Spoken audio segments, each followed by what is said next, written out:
નમસ્તે વિદ્યાર્થી મિત્રો, અગાઉના તાસમાં આપણે અપંગના ઓજસ એ પાઠ અંતર્ગત આપણે વાત કરી વોલ્ટરની, જે એક બીમારીથી ઘેરાયેલો હતો. એ બીમારી એટલી બધી હતી કે એના સ્નાયુઓ કામ કરતા બંધ થઈ ગયા. એ લકવાથી ઘેરાયેલો હતો, પણ એની હિંમત હારી નહીં અને ધીમે ધીમે કસરત કરતો ગયો. પગ હજી સંપૂર્ણ કામ નહોતા કરતા. કમર પર બેલ્ટ પણ બાંધતો, પણ એની હિંમત હતી અને એને એમની માતાનો સાથ સહકાર મળે છે, આશ્વાસન મળે છે. પોતાના પગ સાથે વાતો કરતી એ બાબતની પણ આપણે ચર્ચા કરી. તો આવો વિદ્યાર્થી મિત્રો, આજે એ જ પાઠને આપણે આગળ ધપાવીએ. ડેવિસ વોલ્ટર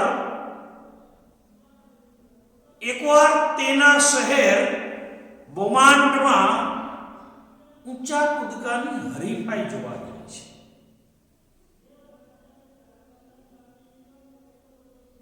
એ હરીફાઈ જે મેદાન પર હતી એ મેદાનમાં પહોંચે છે અને એ મેદાનમાં નોખી સ્પર્ધાઓ હતી. આપણે પણ ક્યારેક શાળામાં સ્પર્ધા યોજાતી હોય તો અલગ અલગ ગ્રાઉન્ડ હોય છે. લાંબી કૂદ, ઊંચી કૂદ, કબડ્ડીનું, ખોખોનું, એમ એ મેદાનમાં અલગ અલગ સ્પર્ધાઓ હતી. અને વોલ્ટરને જે સ્પર્ધામાં રસ હતો એ હતી ઊંચી કૂદ. એ ઊંચી કૂદના મેદાનમાં જઈ અને બેસે છે અને એ સ્પર્ધાની જોવાની શરૂઆત કરે છે. ઊંચી કૂદ માટે બે લાકડીઓ ઊભી કરવામાં આવી. એના ઉપર એક વાંસ મૂકવામાં આવ્યો છે અને ખેલાડીઓ દૂરથી રનર લઈ અને આવે છે અને જે વાંસ હોય અહીંયા થોભે છે, પોતાના પગ પર જમ્પ લગાવી અને વાંસને ઓળંગે છે. એના જેવડા જ એક છોકરાએ સૌથી ઊંચો કૂદકો માર્યો. એને રેકોર્ડ કર્યો. રેકોર્ડ એટલે સૌથી ઊંચું પરિણામ. વોલ્ટર જેવડી જ ઉંમરનો અને વોલ્ટરે પોતાના હાથ વડે તાલીઓ પાડી. શું કામ કે એની ઉંમરના છોકરાએ રેકોર્ડ કર્યો અને એને આનંદ થયો અને તાલી પાડી.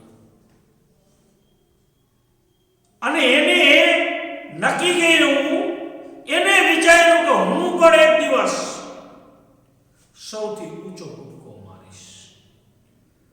અલબત્ત એના પગ ત્યારે સક્ષમ નહોતા, પણ એનું મનોબળ હતું, દ્રઢ હતું. એને વિચાર્યું કે હું પણ સૌથી ઊંચો કૂદકો મારીશ. વોલ્ટરના વિચારો હતા, એ પોતે અપંગ હતો, પણ એનો નિર્ધાર હતો એ અપંગ નહોતો. તેનું તન એટલે શરીર અપંગ હતું, પણ મન અડીખમ હતું. મન જોઈએ પેલા, કોઈ પણ કાર્યમાં સિદ્ધિ મેળવવા પહેલા મન હોવું જોઈએ. શરીર નિર્બળ હતું, કારણ કે લકવાના રોગથી ઘેરાયેલો હતો એટલે સક્ષમ એટલું નહોતું, પણ એનો સંકલ્પ, એનો જે નિયમ હતો, એની જે પ્રતિજ્ઞા હતી એ ઘણી બળવાન હતી. એને શ્રદ્ધા હતી જોવા મેદાનમાં અને વિશ્વાસ હતો કે એક દિવસ હું સૌથી ઊંચો કૂદકો મારીશ. દિવસો પસાર થતા જાય છે, ધીમે ધીમે કસરત કરે છે, ડોક્ટરોની સૂચનાનું પાલન કરે છે, એમની માતા એમને મદદરૂપ થાય છે. શરૂઆતમાં કમરે કેલિપર્સ એટલે જાતનો બેલ્ટ આધાર મળે, કેલિપર્સનો આધાર લઈ અને ધીમે ધીમે ચાલવા માંડે છે. પછી તો એને કમરનો બેલ્ટ હતો એને કાઢી નાખ્યો અને ધીમે ધીમે ચાલતો થયો. ડોક્ટરો પણ મોંમાં આંગળા નાખી ગયા. મોંમાં આંગળા નાખવા એ રૂઢિપ્રયોગ છે.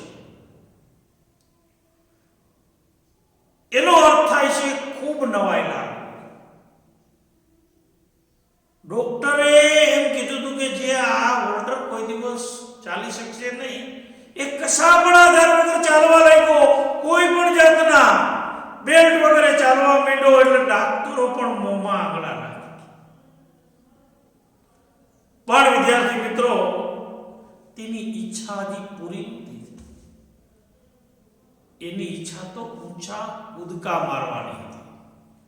શરૂઆતમાં આપણે કીધું કે દોડવાની, ચાલવાની, કૂદકા મારવાની એની ઈચ્છા હતી, અધૂરી હતી. એની ઈચ્છા હતી વિશ્વ વિજેતા બનવાની.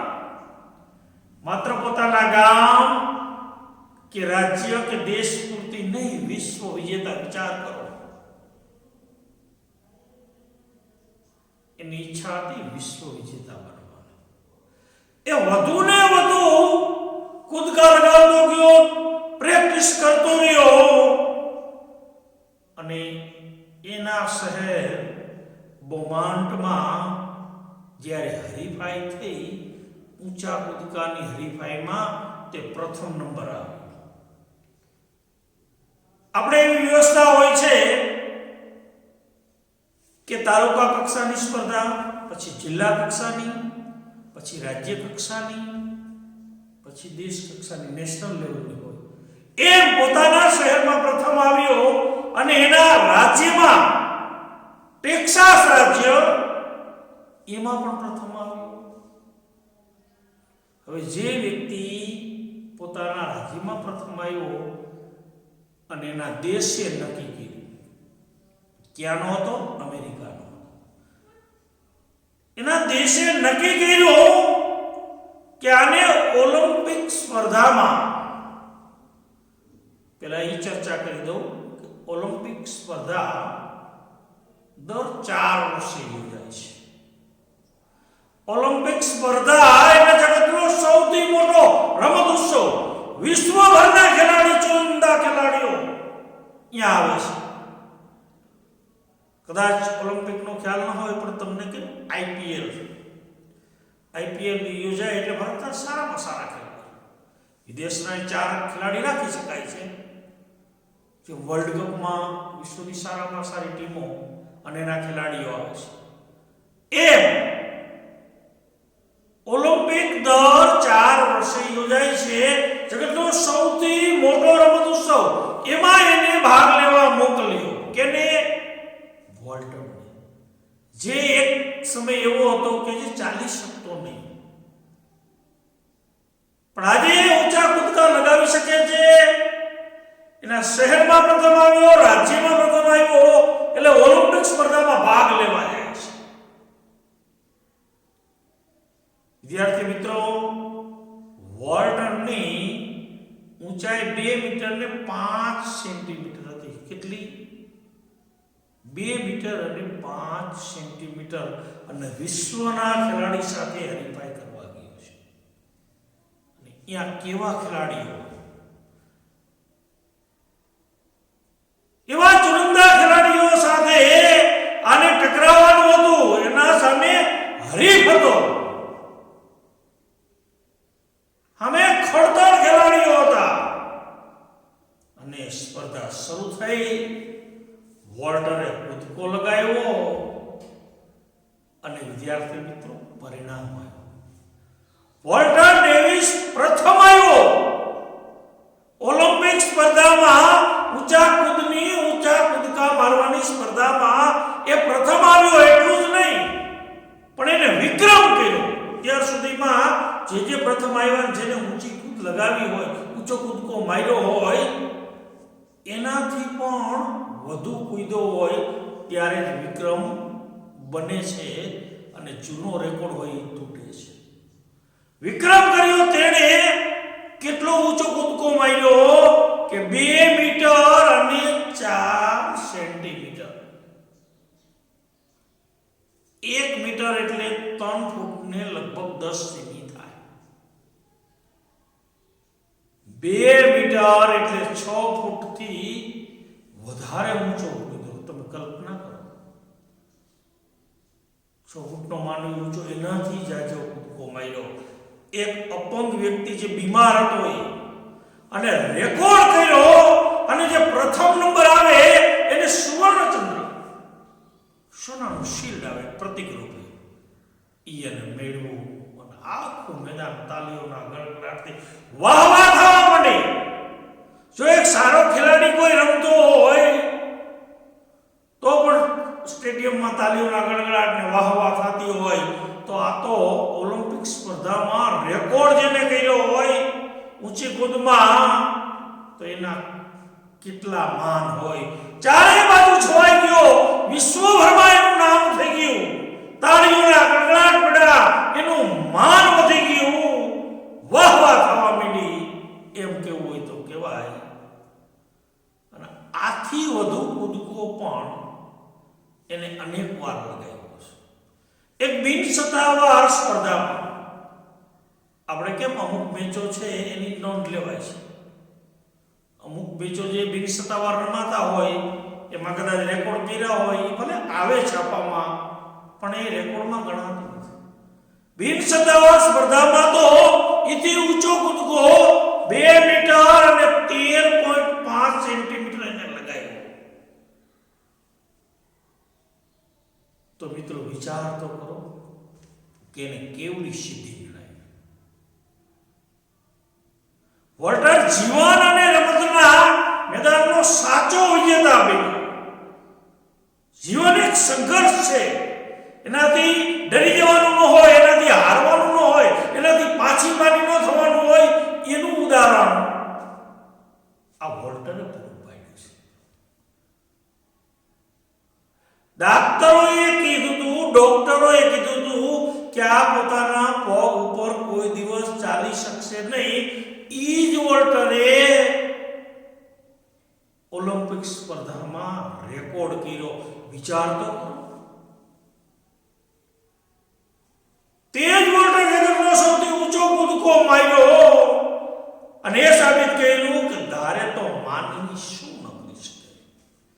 સૌથી ઊંચો કૂદકો મારનાર માનવી બહેનો એને બતાવ્યું. જો આ સરસ મજાની વાત છે. એને જગતને કીધું, દુનિયાના માણસોને કીધું કે અપંગ અથવા અશક્ત એ લાચાર કે અસહાય નથી. કોઈ પણ વ્યક્તિ અપંગ હોય કે અશક્ત હોય, એ લાચાર કે અસહાય નથી. એ હિંમત ન હારે તો તે ધારે તે કરી શકે. બસ હિંમત ન હારવી. આ વોલ્ટરના જીવનમાંથી મને અને તમને પ્રેરણા મળે છે કે હિંમત ન હારે તો માણસ ધારે તે કરી શકે. આ જીવનના પ્રત્યેક તબક્કામાં એક સુંદર મજાની પ્રેરણા આપતો આ પ્રશ્ન છે. ઘણા વિદ્યાર્થી નબળા હોય છે, પણ જો એ મહેનત કરે તો એ પણ હોશિયાર બની શકે. ખરેખર વોલ્ટરનું દ્રષ્ટાંત એ પ્રત્યેક માનવી માટે એક અંજવાળું પાથરતું, એક પ્રેરણા આપતું દ્રષ્ટાંત છે. દુનિયાના આવા ઘણા બધા વ્યક્તિ છે કે દ્રઢ મનોબળ વડે એને સિદ્ધિઓ હાંસલ કરી છે. અરુણિમાનું હું એક દ્રષ્ટાંત આપું છું. એનો તો પગ વિદ્યાર્થી મિત્રો, એ ભારતની વ્યક્તિ હતી. એ ભારતની વીરાંગના હતી કે જેનો એક પગ કપાઈ ગયો છતાં એક પગે એને હિમાલયની સર કરી. તમે કલ્પના તો કરો, આપણે બે પગ છીએ અને જડેસર જેવા ટેકરે ચડવું હોય તોય આપણે પરસેવો ઓડી જાય. પણ અરુણિમા નામની છોકરીએ એક પગ હોવા છતાં એક કૃત્રિમ પગના મદદથી અને દ્રઢ મનોબળ વડે એને એવરેસ્ટને સર કરી. આવા અનેક ઉદાહરણો છે. તો વિદ્યાર્થી મિત્રો, આજના આ પાઠમાંથી મને અને તમને સુંદર પ્રેરણા મળે છે કે જો માનવી દ્રઢ મનોબળ અને પરિશ્રમ થકી ગમે તેવું કાર્ય હોય એ કાર્ય પાર પાડી શકે છે. વિશેષ કંઈ ન કહેતા અસ્તુ. જય હિન્દ.